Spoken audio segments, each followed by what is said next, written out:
warahmatullahi wabarakatuh. Kami dari kelompok 1 di sini kami akan mempresentasikan materi kami yang berjudul aplikasi aljabar linier Game of Strategy. Perkenalkan, saya Latifah Ulia Putri dengan NIM 22029142. Di sini saya akan memulai presentasi dengan latar belakang. Nah, dalam dunia permainan, strategi adalah inti yang membedakan antara kemenangan dan kekalahan. Dari permainan klasik hingga yang modern, strategi merupakan elemen yang tak terelakkan. Nah, di balik keseruan sebuah permainan itu tersembunyi kalkulasi matematis yang kompleks. Nah, salah satunya adalah aplikasi dari aljabar linier. Dalam kaitannya dengan Game of Strategy, penerapan aljabar linier memiliki peran penting dalam memahami, merancang, dan mengembangkan strategi untuk mencapai kemenangan. Baik, di sini Andi akan menjelaskan konsep dasar Game of Strategy.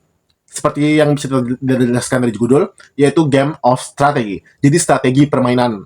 Strategi permainan ini adalah rencangan atau kayak sebuah rangkaian kegiatan yang dilakukan oleh pemain yang satu sebagai respon terhadap rencana atau kegiatan pemain yang lain.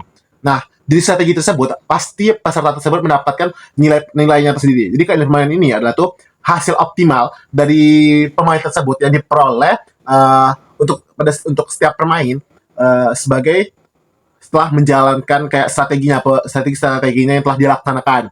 Nah, jadi selama mereka mendapatkan nilai, mereka akan mendapatkan hasil yang optimal. Hasil optimal ini ya bisa menjadi sebuah kemenangan atau bisa juga sebuah hasil yang kekalahan. Jadi maksimalnya itu adalah kemenangan dan minimalnya itu adalah kekalahan bagi pemain tersebut. Nah, seperti yang dijelaskan tadi, strategi itu adalah perencanaan. Jadi ya, pemain ini harus menyiapkan strategi dia atau perencanaan dia untuk berusaha membuat keputusan terbaik. Jadi dia memutuskan suatu strategi pemain tersebut secara terbaik dia sendiri.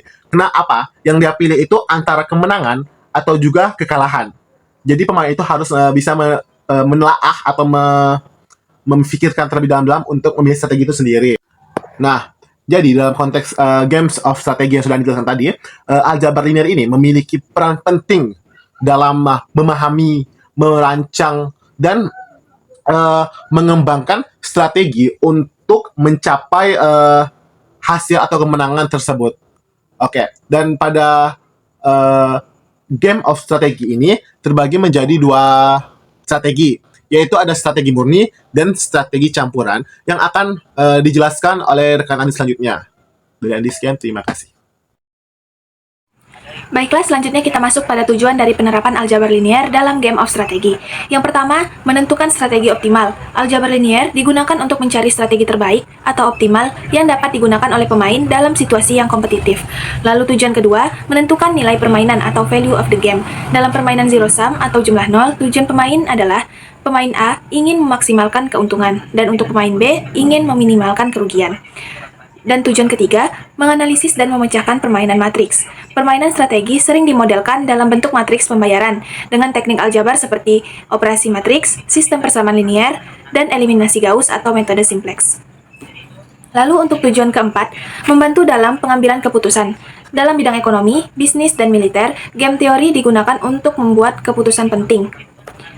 Aljabar linier menyediakan alat matematis yang kuat untuk memprediksi langkah lawan dan mengambil keputusan rasional berdasarkan data. Dan yang terakhir, mengembangkan pemahaman matematis konteks real. Penggunaan aljabar linier dalam game strategi memberikan siswa aplikasi nyata matematika dalam kehidupan sehari-hari seperti bisnis, politik, militer, dan lain-lain. Lalu, latihan berpikir logis dan analisis dalam menyusun strategi dan memecahkan masalah. Baik, selanjutnya kita masuk pada aplikasi penerapan aljabar linier dalam Game of Strategy, yaitu permainan matriks zero sum 2 orang. Untuk memperkenalkan konsep dasar teori permainan ini, kita akan memperhatikan permainan jenis karnaval berikut, yang disetujui oleh 2 orang pemain. Kita akan memanggil kedua peserta pemain ini sebagai pemain R dan pemain C, di mana setiap pemain memiliki roda stasioner dengan penunjuk yang dapat digerakkan seperti pada gambar di samping. Nah, untuk roda pemain R kita sebut sebagai roda baris, dan untuk roda pemain C kita sebut sebagai roda kolom. Roda baris dibagi menjadi 3 sektor, yaitu 1, 2, dan 3, dan untuk roda kolom kita bagi menjadi 4 sektor, yaitu 1, 2, 3, dan 4. Nah, untuk memainkan permainan ini, setiap pemain memutar penunjuk rodanya dan membiarkannya berhenti secara acak, di mana setiap penunjuk berhenti disebut sebagai gerakan pemain tersebut. Pemain R memiliki 3 kemungkinan gerakan, dan pemain C memiliki 4 kemungkinan gerakan, bergantung pada gerakan yang dilakukan oleh masing-masing pemain. Nah, untuk gambar lainnya itu merupakan tabel pembayaran kepada pemain R. Sebagai contoh, jika penunjuk roda baris berhenti di sektor 1 dan penunjuk roda kolom berhenti di sektor 2, maka pemain C harus membayar pemain R sejumlah $5 karena nilai pada matriks 1, 2 itu bernilai positif.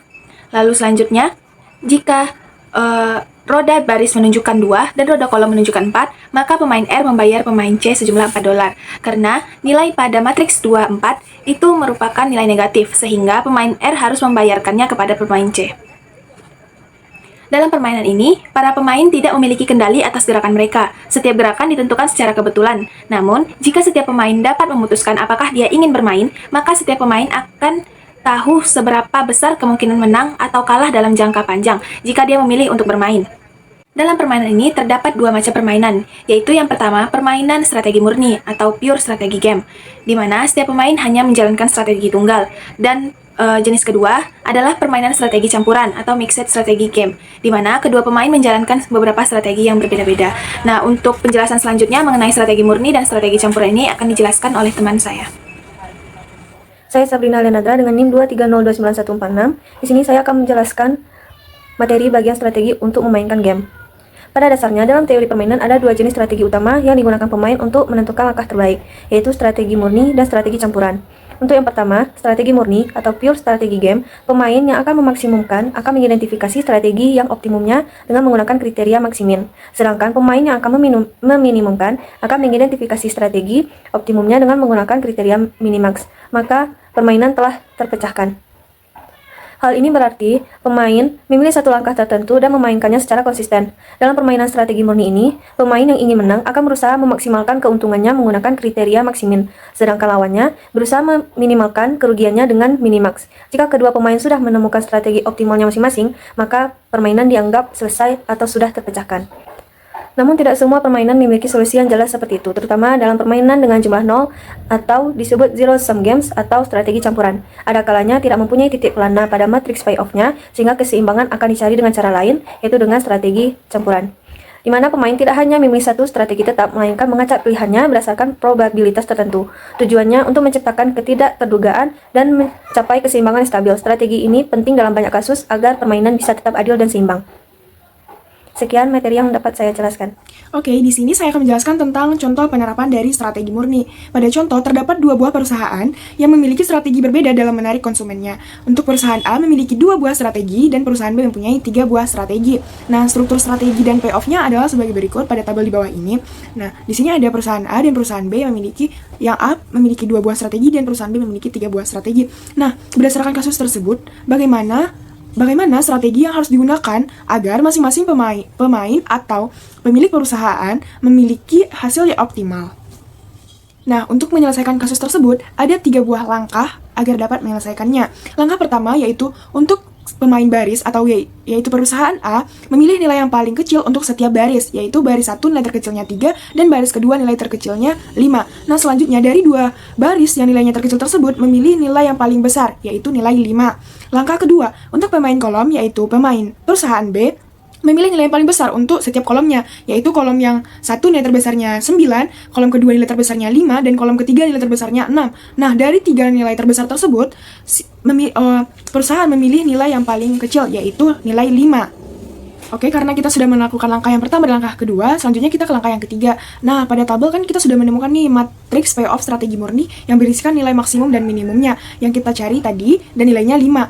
Nah, langkah yang ketiga karena pemain baris A dan pemain kolom B sudah memiliki nilai masing-masingnya 5, maka permainan ini dapat dikatakan sudah optimal dan sudah ditemukan nilai permainan atau saddle point yang sama. Baik, saya Dea Armes dengan NIM 2302959. Di sini saya akan menjelaskan mengenai contoh penerapan dari strategi campuran. Nah, contoh penerapannya itu ada 2 buah perusahaan deterjen yang bersaing memperebutkan pelanggannya. Nah, dalam rangka promosi, perusahaan A memilih cara atau strategi dengan memberikan undian dan juga hadiah. Nah, sedangkan perusahaan B ini selain memberikan undian dan hadiah, perusahaan B juga memberikan potongan harga kepada pembeli. Sehingga untuk matriks payoff-nya dapat kita lihat dalam tabel 2.4 berikut. Nah, pertanyaannya, tentukanlah strategi optimum untuk kedua perusahaan tersebut. Nah, untuk menyelesaikan persoalan ini, langkah yang pertama itu, untuk pemain baris atau kita sebut perusahaan A, kita pilih nilai yang paling kecil untuk setiap barisnya. Nah, di baris pertama itu nilai terkecilnya adalah 2, dan di baris kedua itu nilai terkecilnya 3. Nah, kemudian selanjutnya, dari dua nilai terkecil tersebut, kita pilih nilai yang paling besar. Jadi, di antara 2 dan 3 itu kita pilih 3, karena 3 adalah nilai yang paling besar. Kemudian untuk langkah yang kedua, itu untuk pemain kolom, atau di sini adalah perusahaan B.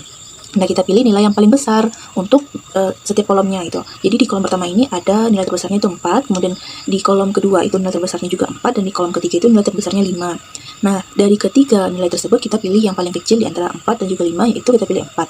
Nah, langkah selanjutnya adalah pemain akan menghilangkan strategi yang menghasilkan keuntungan atau kerugian yang paling buruk. Nah, bila kita perhatikan pada tabel 2.5, di sini terlihat bahwa pemain B itu pada strategi potongan harga itu merupakan strategi yang paling buruk karena kerugian yang bisa terjadi itu paling besar. Kemudian, langkah selanjutnya dengan memberikan nilai probabilitas terhadap kemungkinan digunakannya kedua strategi bagi masing-masing perusahaan.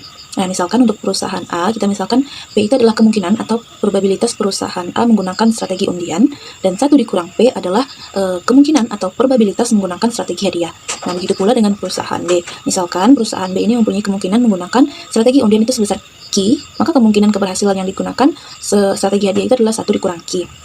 Nah, selanjutnya kita mencari nilai besaran dari probabilitas setiap strategi yang akan digunakan dengan menggunakan nilai-nilai yang ada, serta nilai probabilitas masing-masing strategi untuk menghitung saddle point yang optimal.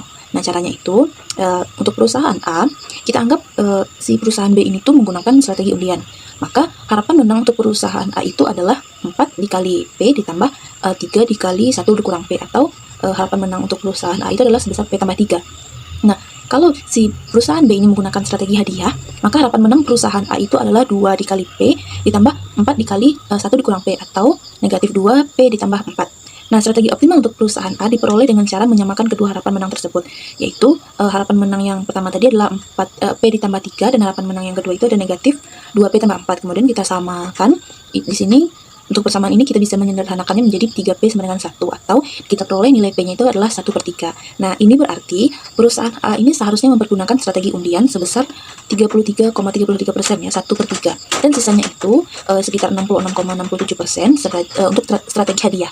Nah, kemudian harapan menang untuk perusahaan A itu menjadi 4 dikali nilai P tadi adalah 1/3 ditambah dengan nilai 1 kurang P itu menjadi 2/3, sehingga hasilnya itu adalah 10/3. Dan untuk yang kemungkinan kedua tadi adalah 2 dikali P, yaitu nilai P nya 1/3, artinya 2 dikali 1/3 ditambah 4 dikali 1 dikurang P, yaitu 2/3, maka hasilnya itu juga 10/3. Nah, untuk perusahaan B, dengan cara yang sama kita anggap perusahaan A ini menggunakan strategi undian, maka harapan kalah untuk si B ini adalah 4 dikali Q ditambah 1 dikurang Q, atau kita bisa sederhanakan persamaannya menjadi 2Q tambah 2. Nah, kalau A menggunakan strategi hadiah, maka harapan kalah dari B ini adalah 3 dikali Q ditambah 1 kurang Q, atau kita sederhanakan persamaannya menjadi negatif Q tambah 4. Nah, kemudian kita samakan caranya seperti tadi, yaitu dengan menyamakan kedua harapan dari si B ini, yaitu 2Q tambah 2 sama dengan negatif Q tambah 4. Nah, persamaan tersebut bisa kita sederhanakan menjadi 3Q sama dengan 2, atau kita peroleh nilai Q-nya itu sebesar 2/3. Nah, ini berarti si perusahaan B ini tuh seharusnya menggunakan strategi optimalnya untuk undian sebesar 2/3 atau sekitar 66,67%, dan strategi hadiahnya itu adalah sisanya sebesar 33,33%. Kemudian untuk harapan kalah si B itu menjadi 4 dikali Q, di mana nilai Q itu adalah 2/3 ditambah 2 dikali 1 kurang Q, nilainya itu adalah 1/3, sehingga itu sama dengan 10/3. Dan untuk yang harapan yang kedua tadi juga 3 dikali nilai Q yaitu 2/3 ditambah 4 dikali 1 kurang Q yaitu 1/3 sama dengan 10/3.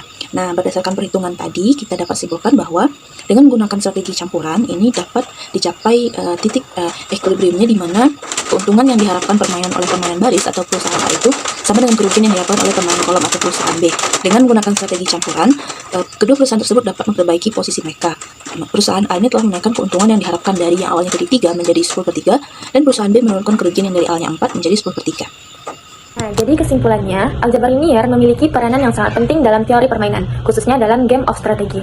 Konsep-konsep seperti matriks, sistem persamaan linier, dan eliminasi Gauss menjadi alat yang sangat berguna dalam menganalisis strategi optimal, baik dalam permainan strategi murni maupun dalam strategi campuran. Secara umum, strategi dalam permainan itu dibagi menjadi dua, yaitu strategi murni dan strategi campuran. Strategi murni dipilih berdasarkan nilai maksimin dan nilai minimax. Sementara untuk strategi campuran itu digunakan ketika permainan tidak memiliki saddle point atau titik saddle point dan keputusan harus diambil berdasarkan probabilitas.